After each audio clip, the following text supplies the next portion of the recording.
Come on. My internet's been bad. There we are. No. Hey, that was a long wait. That was a long. I think it's my internet because I've noticed my internet has been really off today. I don't know if it's from the storm or what. But anyway, welcome to Winephabet Street. Welcome, welcome, welcome. Happy November, the 30th already. I mean, almost December. It is flying. I did my hair. I put makeup on just for Winephabet Street today. Woo! So happy Thanksgiving. Yeah, to everybody who celebrates. I had a great Thanksgiving. I had my wonderful mac and cheese because everybody who listens to Winephabet Street knows I don't eat meat. So Mike made me this awesome like multi-cheese mac and cheese with all the crispy breadcrumbs in it. Nice. It was really, really nice. And of course we started with, we did start with sparkling, but I did not savor on Thanksgiving because we were going at a slower pace. And as much fun as savoring is, you can't kind of reseal it to keep the bubbles in. Right. So no savor, but. Yeah, no, we started with champagne as well. And there was 8 of us. Oh. So, which we were supposed to be 15. So, which is fine. It was fine. Right. It was just, me and Paul, my son and his girlfriend, my friend Jen and her mom, and Gus and Megan. Right. So it was just the normal people that, are in my bubble. So that is nice. We ate a lot. We had hors d'oeuvres. We had, a lot of food. Paul made an awesome ham. Oh. He really outdid himself on the ham. So, but anyway, it was nice. We had an Albarino, and we had 2 bottles of Gamay. Oh, very nice. I had a Gamay also. I felt obligated to have it. I just had Gamay. I just had a Gamay. Yeah. From Oregon, I had a Gamay. Okay. So, but today we are talking about the letter N, and we are on Nebiolo. And I got to tell you, I'm a fan. I'm a big fan of Nebiolo. So, I am too. Yeah. But what was interesting? It was so hard not to go down the Virolo Barbaresco rabbit hole. When I was researching this. I had to really force myself to stay on course, and I found myself going, Virolo, no. Yep. Go back in. Yeah, it was a rabbit hole that was never going to end if we went down it. Yeah.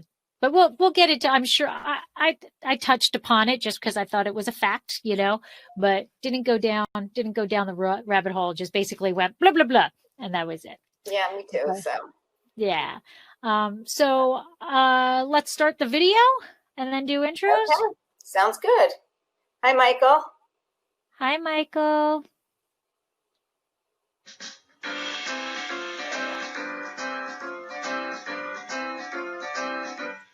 Are you hearing it? A, B, C, D, E, F, G, H, I, J, K, L, M, N, O, P, Q, R, S, T, U, V, W, X, Y, and Z. Now I know my ABC.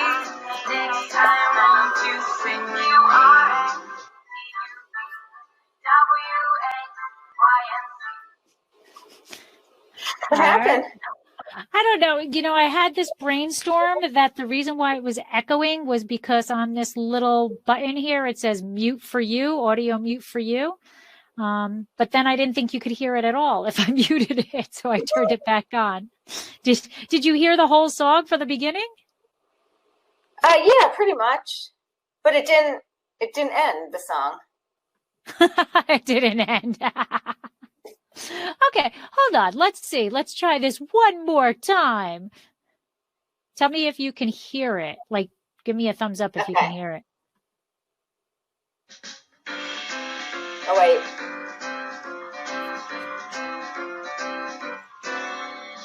A, B, C, D, E, F, G, H, I, J, K, L, M, N, O, P, Q, R, S, T, U, V,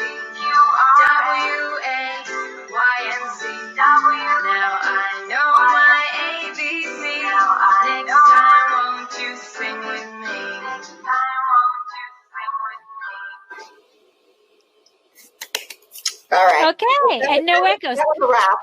All right, so that is exactly what it is. I've got to mute myself because I think what's happening is the computer is playing it and then it's being heard on my microphone and reverbing it back. Gotcha. So let's see, episode whatever in season 2.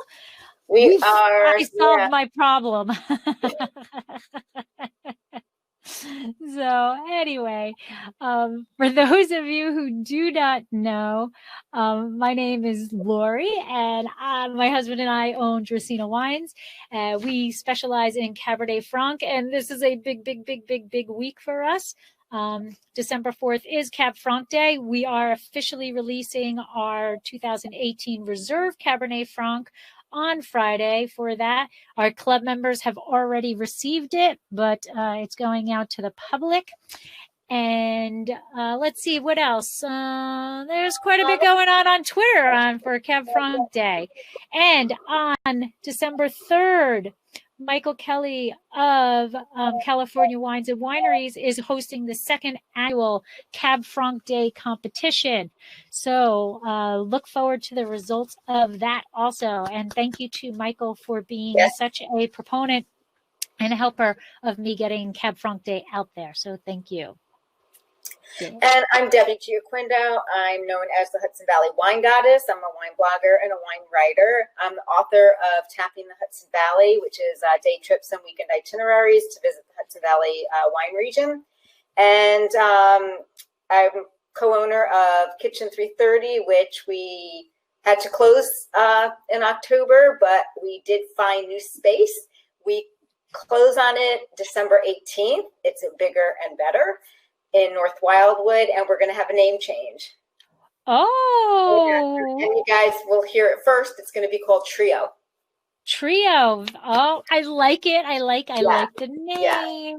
Yeah. Very so nice. I've been, kind of a little hard at work here. I actually, we're not going to get into this. This is Winephabet Street, but well, congratulations. The next few months go, I will reveal a little bit here and there. But each episode a little bit hooked to lead us in. Yeah, we're hoping for an April-May opening. We have some hoops to go through, but yeah. Awesome. So and I think, thank you. So and we serve wines. Yes, and you will actually, if it's April, you'll be like the first to serve the Chenin Blanc. I can't wait. Looking so forward to it. Yay. Thank you, Michael. Thank you. Looking forward to it. Well, with that being said, it's time to raise the glass. So. Oh, but I didn't even pour yet. Oh no! But I do love that sound so much.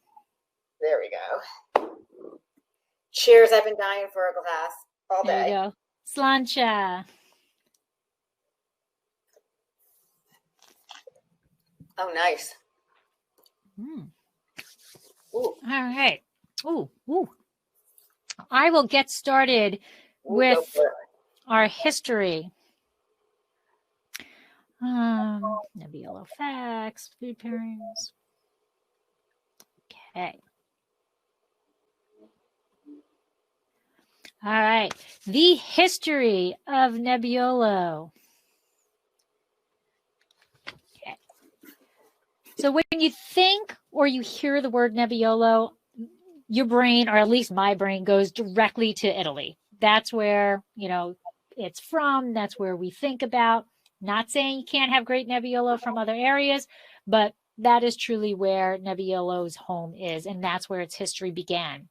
So the history started and pretty much is still in the Piedmont region of Italy. And the first mention of Nebbiolo was way back in the 1200s. And the first quote that seems to have been found, which is in some article called The Documents on the History of Piedmont, where it appears in 1268 that the grape varietal was cultivated in Rivoli. And this is in the hills of Turin. And I want to go, because that just looks beautiful. So during the 18th century, while the Brits were having their issues with the French, they discovered the Nebiolo grape. So what happened was they traveled, they found this grape, and they fell in love with it. But it was really difficult to transport the wine from the Piedmont to London. And so that really stopped or halted the ability of the grape to grow in other regions. The vineyards planted, Nebiolo continued to grow and actually did really, really well until, like everything else, phylloxera hit in the 19th century. But unfortunately, when they replanted, many of the vines were planted to Bordeaux varieties. So today it is estimated that only 6% of the total acreage in Piedmont is actually still dedicated to Nebiolo. I actually had a really difficult time trying to find proof of its origins. It doesn't really seem to be very well documented, but the popular belief is that it began in the Lang, Piedmont, but there's also another pretty strong belief, or that its original home is in Valtellina. So those of you who are watching, you can see this map. Those are two very distant areas. The Lang is down in the lower left area, and the Valtellina is in the upper right quadrant of the photo. However, in the 1st century, Pliny the Elder noted exceptional quality of the wine produced in Palenzo region, which is located northwest, which is actually now the Barolo. So the Barolo region. So there's a lot of controversy of where it actually started. And, you know, Valentina says it's them very proudly. And, you know, Piedmont, the Lang region says very proudly it's them. And I don't know, but Pliny the Elder seriously loved his alcohol, because whenever you talk about, yeah, right? Whenever you talk about the history of anything alcoholic, there is a quote from Pliny the Elder. I mean, he just very involved in alcohol. Good for him. Okay. Nebiolo has a total area of approximately 5,500 hectares, and more than 4,000 of those are located in the Langa and the Roero regions. Although both regions produce a varietal Nebiolo, there is a difference in the wines that you would find in your bottle. So the Roero takes its name from the territory and is produced with 95% Nebiolo grapes, and the remaining part can be other red grape varieties. So if you're going to purchase a Nebiolo from the Roero, it's going to say Roero. It doesn't say Nebiolo on the bottle. Okay. Well, Nebbiolo d'Alba combines the name of the grape variety and the name of the largest city in the region, and that is 100% Nebbiolo. Okay, so Nebbiolo d'Alba, you know it's 100% Nebbiolo.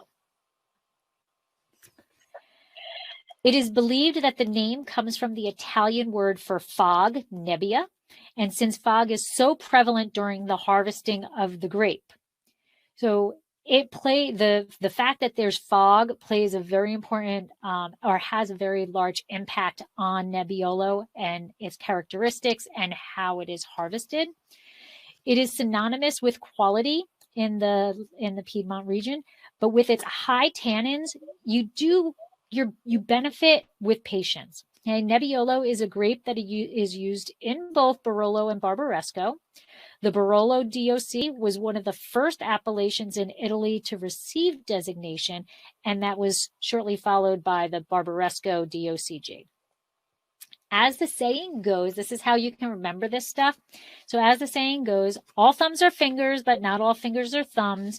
And I'm not really sure that's like a really, really famous statement, but it was on Big Bang and it always stuck with me. The same holds true for Nebbiolo. All Barolos are Nebbiolos, but all Nebbiolos are not Barolos.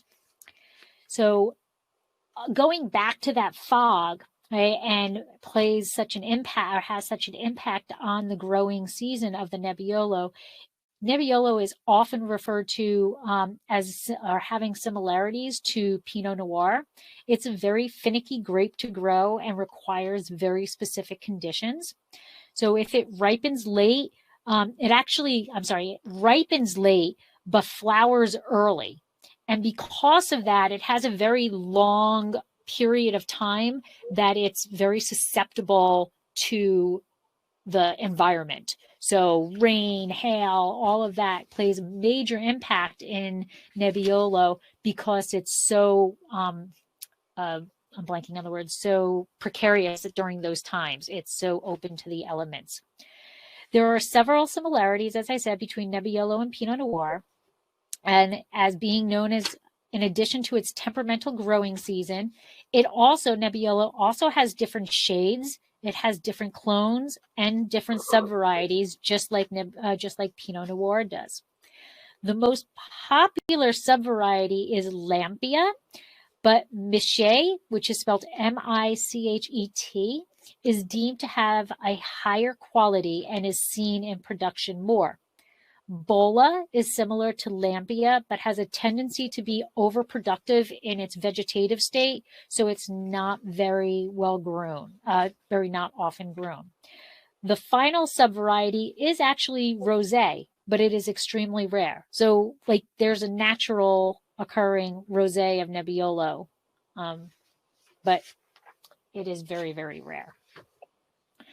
So one of the worst events that has ever occurred in the Nebbiolo history actually occurred in 2002 when there was a hailstorm which damaged the majority of the vines.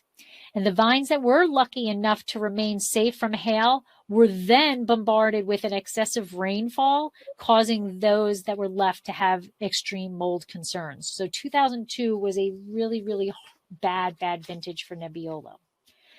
Genealogy was conducted in 2004 and in collaboration with UC Davis and the Instituto Agrario di San Michele al Diagio, how's that? Found Nebbiolo to be related to Piedmont by way of two aromatic grape varieties, the Frisia grape of Piedmont and the French Rhone variety Viognier. So the research would further suggest a parent-offspring relationship between Nebbiolo and several Italian grapes, including Frisia, Barbaresco, Nebbiolo Rosé, which is the subvariety I mentioned, Vespolina of the Piedmont region, and the Lombardy grapes Negrata and Rosala Nera. An additional DNA analysis also suggests a parent-offspring relationship with the Lombardy grapes of Brignola, which were previously thought to be the synonym for the Emilia-Romagna grape Fortana. So kind of a bit of controversy of where it actually originated, because it's very prevalent in those two main areas, and a large fingers reaching out to DNA to relationships of a lot of different grapes in Piedmont as well as Lombardy. That's my history. That's your history. So I'll go into characteristics, which some of it is you covered. Oh, sorry. That's okay, but that's the beauty, Do I start? There we go. So now we have the characteristics. There's that fog. Yep. So Nebbiolo is the grape of Piedmont, Italy, where the name comes from the word nebbia, which means fog, because the fog that rolls into the hills where the grapes grow. And the grapes, the vines where the grapes are rise above the fog line. And the Nebbiolo is a thick skin, early to bud, late ripening grape that needs lots of sunshine. And it likes to sit south or southeast facing slopes where it's exposed to the maximum amount of sunlight. Although it's late ripening, it's early flowering, and it is susceptible to the spring frosts. And the spring frost, that happens everywhere, but this Nebbiolo is just right for that. Very often it is compared to Pinot Noir. for both the tender loving care is needed to grow and to the body and the flavors. Nebbiolo wines have high acidity and tannins, and provides a backbone for age-worthy wines.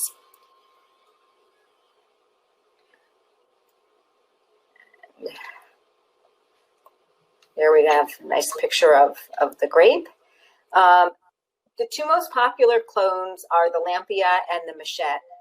Lampia is the most popular clone used, and Machette is more highly valued clone, grown for the quality and concentration of the wine produced.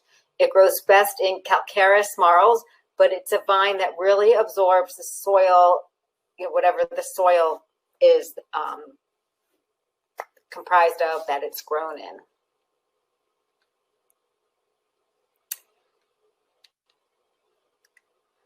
So Nebbiolo comes in full body to lighter body wine. And this is where I almost went down the Barolo rabbit hole.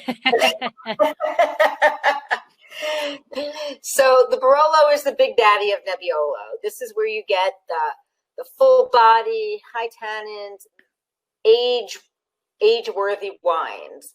Barbaresco is grown in different soils, and it tends to be a little bit lighter, a little bit more acidic with lighter tannins. And from the other regions, the characteristics as the soil changes.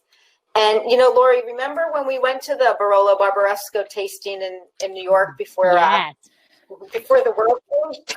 Yes. I mean, as I was doing it, I was thinking about the Barolos and the Barbarescos that we were tasting and the differences of them.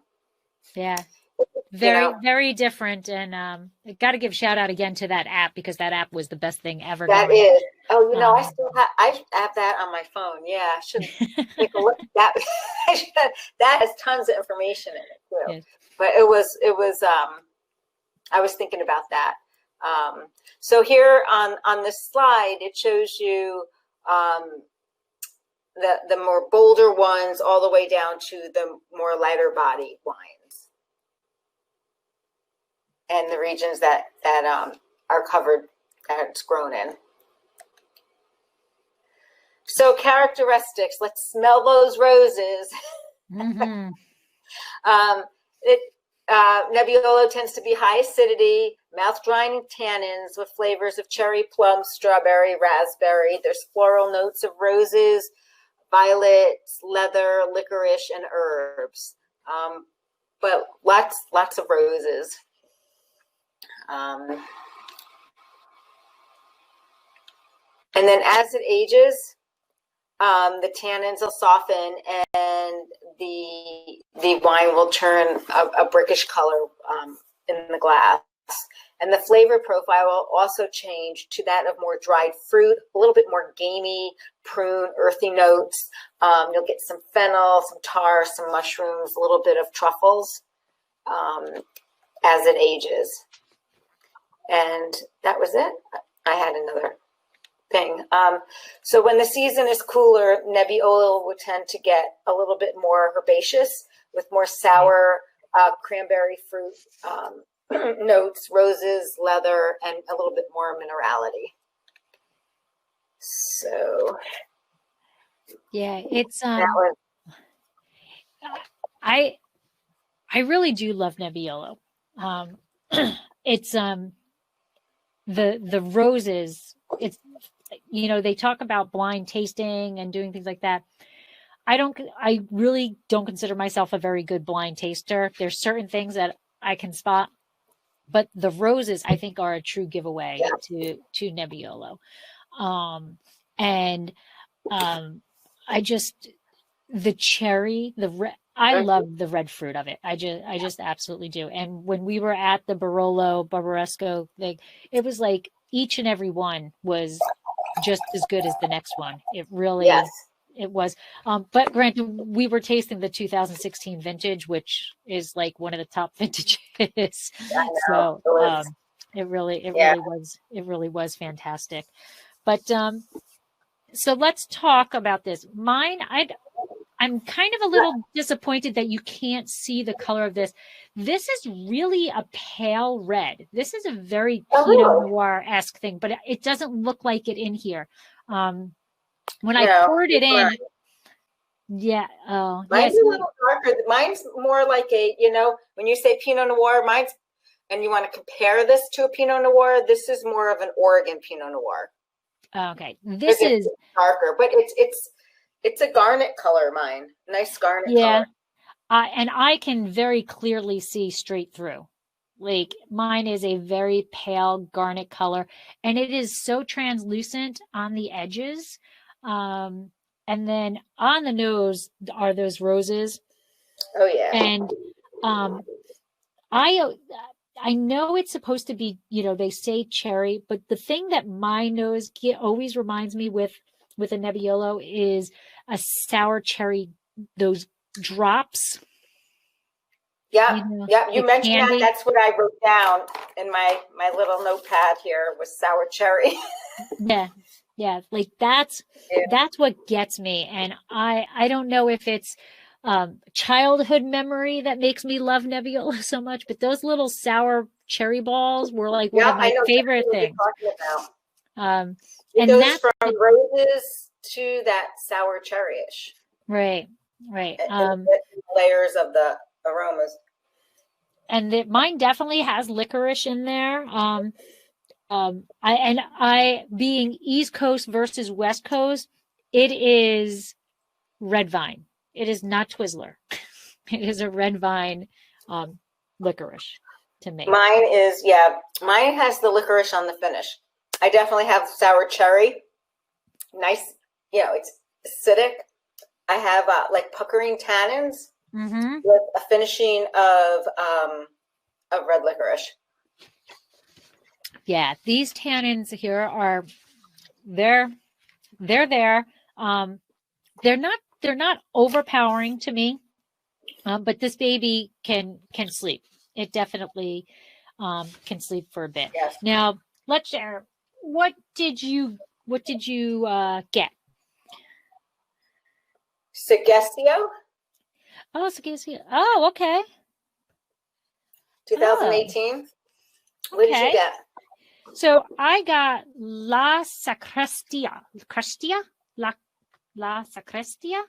Okay. Which is also from the Lang region, the Nebbiolo. You got a 2016? 2016, nice. Baby. I only had a choice on the two Nebbiolo on the wine shelf, and I can't remember what the other one was. But it was a little slim picking on saying Nebbiolo on there. I had a lot of choice of Virolo, a lot of choice of Barbaresco, but I wanted to get one that had Nebbiolo. And this, it actually is lovely. How much was yours, Deb? It was like $20. Yeah, mine was $18.99.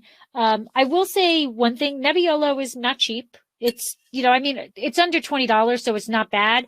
But in terms of a lot of the wines that we can find on Winephabet Street, this is a little, and like $19 was the low end. There was one for $35. There was one for $40. The majority of the wines that I saw were like $25 to $35. That was the general price range of what I was seeing. But it was really, really, really difficult in fact, it was impossible for me to find anything on this winery. Completely impossible. So it is a 2016, and as soon as I saw that I could, there were like two or three. Got 2014. Oh, okay. There were a couple that I can choose from, and one was, I think, was a 15. One was a 17, and then this one was a 16. And I was like, nope, going with the 16 because that was like the best vintage going. But La Sacrestia is in the Lang region of Italy. And according to James Suckling, it says fresh red currants, cedar, and spices, light to medium body. It is light bodied. Crunchy berries and a tangy finish. And it is recommended that this wine pairs with rich, heavy meats and sauces, but also pairs with moderately spiced Asian cuisines. The alcohol on this is at 14%. And now here's the thing. I couldn't find anything about the winery. Now I did find, well, that was snazzy. I don't even know how I did that. I did find the Vinoteca at La Sacrestia, and I kind of think this is part of the winery. I'm not sure, but this seems to be a wine shop, and I was trying to zoom in to see if those were all of their bottles or if they were different bottles. But like, look, there's meat hanging down back there, and so I don't really know. That's prosciutto hanging out back there. Yeah. So at the Vinoteca La Sacrestia, you will find a selection of best wines of Piedmont and beyond. Virolo, Barbaresco, Arnese, Nebbiolo, Dolcetto. So I'm not sure this has anything to do with the winery. The only thing I could legit find about the winery, look at that room. It's beautiful. Again, tried to zoom in on that bottle and see if it was a La Sacrestia. Couldn't do that. So that is the actual label. And the only thing that I could find anywhere on the internet was Friday, January 12th, 2018, a U.S. federal trademark registration was filed for La Sacrestia. Wow. That's it. And that 2018. So, and this is a 2016. Yeah. And then with the barrel requirements, aging requirements, I'm guessing that they just came to the United States in 2018 and filed. So they were one of the wineries that when you go to some of those trade tastings, they're looking for import, to import. Right. Now I will say Karen. on the back of it, it says imported by Voto Vines Importing in Hamden, Connecticut. And you know me, I don't really do booze on people, but very boo to them because I sent them 3 emails asking them to give me any information about this winery that they had, and they ignored all 3 of them. So boo to them. So that's my wine. I'm enjoying. I didn't realize it was going to be public. I actually did tell them. I told them I do a podcast and a live stream webinar. Yeah. We're talking Nebbiolo. I have this wine. I would love to be able to share more information about them and you tell people how to get the wine. And they ignored all 3 emails. So, well, mine is imported by Skurnik. So there was information and a website link. Right. So let me go to, mine.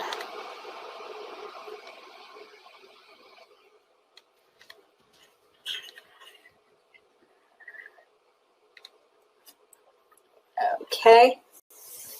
So mine is Segahiso. Is that how you say it? Segahiso?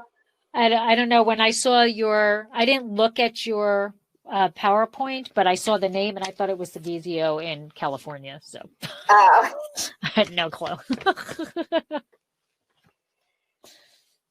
So Segizio, I have a 2018 Nebbiolo from the Long region. It's located in the heart of Long on the eastern side of Montefiore d'Alba. They farm 10 hectares and produce 5,000 cases a year. They also, in addition to Nebbiolo, they produce Dolcetto d'Alba, Barbera d'Alba, the Nebbiolo, and Castillo's Barolo, and the classic La Villa.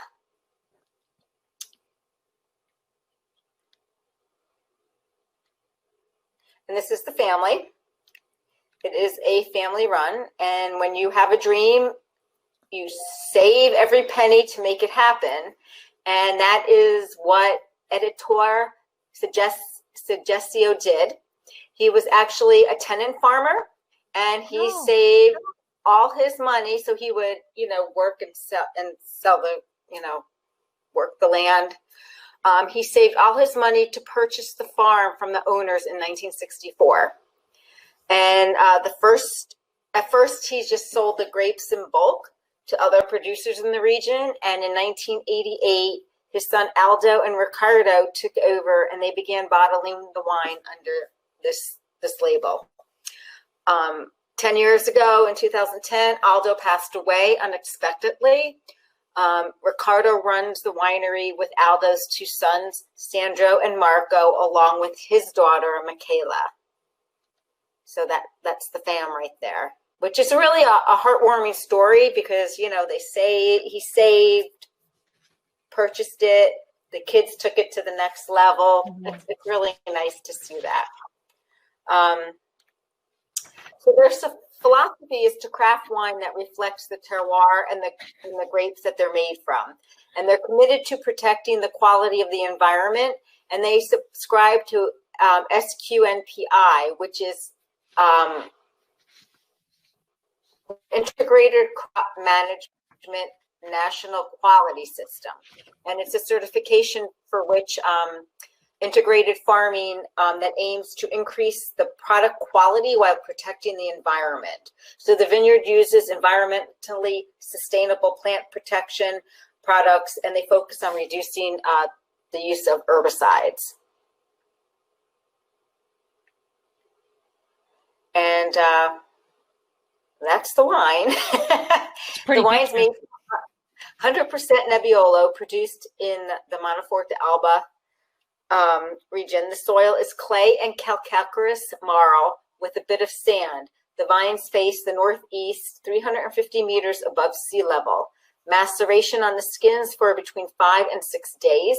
Stainless steel tanks for 8 months before being finished in the bottle and released. 500 cases are produced. Oh. So. Very nice. It's very nice, this wine. It my wine is very, very nice, but patience will make it better. It will only get better with age. I think this can be aged. This can sit for a while too. Yeah. It has a very and it's not a negative, but it has what Nebbiolo is. It has that very tart finish.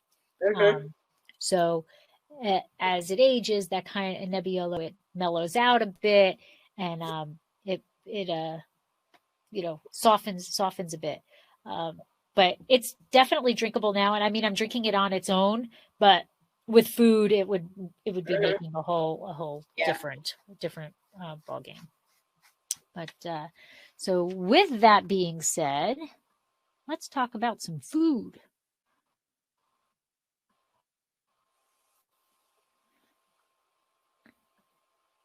Guys don't know. It's I know, Michael. That's what it said.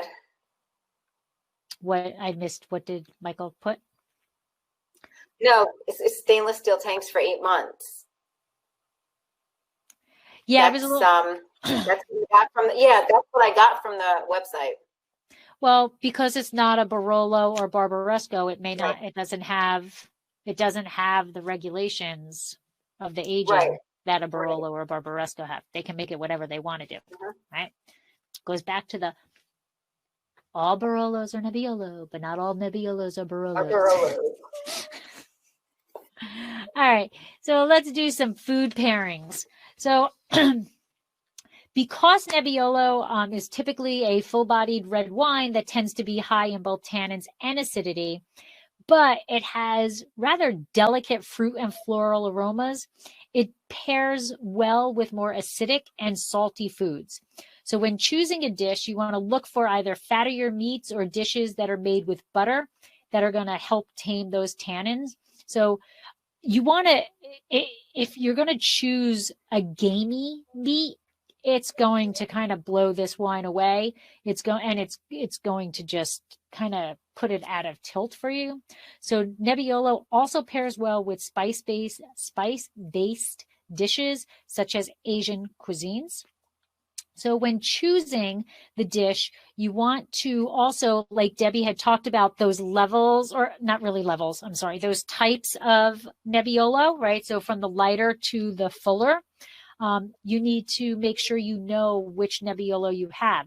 So Barolo needs food that will stand up to its strength in both its acidity and tannin, so you can't have a light food with a Barolo, where this you can have a lighter food with, okay? Because it's a lighter, what I'm drinking is a lighter version. It's a straight Nebbiolo and it's lighter. So be aware of what is actually in your glass. Don't just pigeonhole yourself into that this is Nebbiolo, okay? All right, so first suggestion is braciole de maillet à la bright, which is fancy for grilled pork chops. Now, again, not eating that, but actually the rosemary, I think, would complement mine very nicely because of the flavors that are in there, the aromas. It's so floral, and rosemary is so floral to me. I think it would be a nice match. And pork chops are really a lighter, it's the other white meat. It's lightweight. Yeah, right. So that is bistecche alla pizziola, which is beef fillets with tomato sauce. Now, I personally think that would blow my lighter bodied Nebiolo away, depending on what's in that tomato sauce.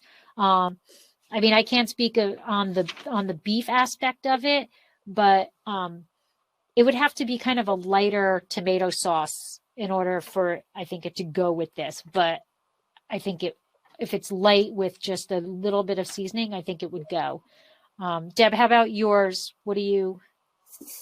I'm just trying to pair the acid.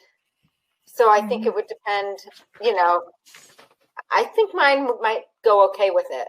Yeah. I don't know so much about the beef, but I'm looking more at the sauce. With the wine. Right. Okay, next is ossobuco. Mm-hmm. And then this is roasted duck. So again, it's a lighter white, white type of meat. And the radicchio and the fennel and all of that and stuff, I think would go. I think that would be a nice compliment. Yeah. Yeah. And then this is actually cauliflower soup with fried sage and brown butter. I'm liking that. Yeah, I'm thinking that is a winner chicken dinner there. I think that's a big hit, especially the sage and the brown butter. I love the fried sage leaves. Now, I am not I don't eat cauliflower. I love broccoli, but I don't eat cauliflower. But what entered my mind was butternut squash with the sage. Yeah. And I think that would go well with that. Yeah, I think so. I think so also. And then this, Mike is going to have to make me this because this just sounds delicious to me. Spaghetti squash with sage and walnuts. That does sound good. Right. Again, and that's along it's baked in the squash bowl. Yeah. It looked, they do the spaghetti, because it's spaghetti squash. Right. So it's easy to get those noodles. And then they roasted the skin, and then they put the noodles back in. Pretty cool. That is pretty cool. Yeah. And again, that's kind of along the lines of a butternut squash. It's in that same squash family. Yeah. And then farro and sweet potato risotto. Okay. And I never can do food without cheese. So a charcuterie board with salted meats. The salted meats were like born to go with this. Yeah. And cheeses such as burrata, Parmigiano Reggiano, cow's cheese, or goat cheese. So quite a bit of variety on the cheese level also. Sounds good. Always get hungry after the food portion. Yeah. And now we'll go on to slides towards the end here. So we got our facts. Let me get my.